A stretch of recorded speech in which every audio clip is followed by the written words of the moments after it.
Happy Friday after mini season. This week I'd like to discuss what it really costs to own a home in the Florida Keys. Your purchase price is only part of the equation. What that home costs you each and every month, each and every year adds to that cost. Now, flood insurance, for example, is not the same for every home. The property's location, the property's elevation, and the construction of the property all are factors in determining what premium you will pay for flood insurance. Windstorm is also a factor. Does the house have impact windows and doors? The age of the roof, the construction of the house also come into play. If the property is a waterfront property, it's going to have extra added costs, be it dock, boat lifts, or seawalls. And also the fact that we're a coastal community affects maintenance of the property. It actually adds a little bit more maintenance.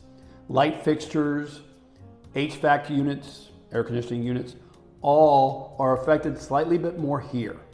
Now, property taxes are also a big concern.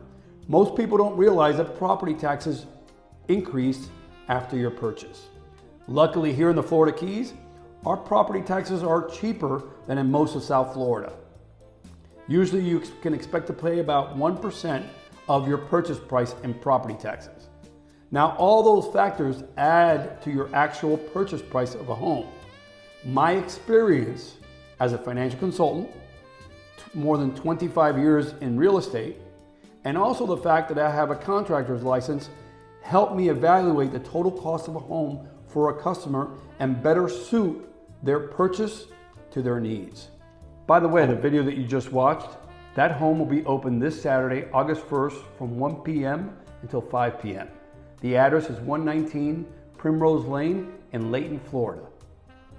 This is Pete Rivero with the Firm Realty Group, proudly selling the keys to the world.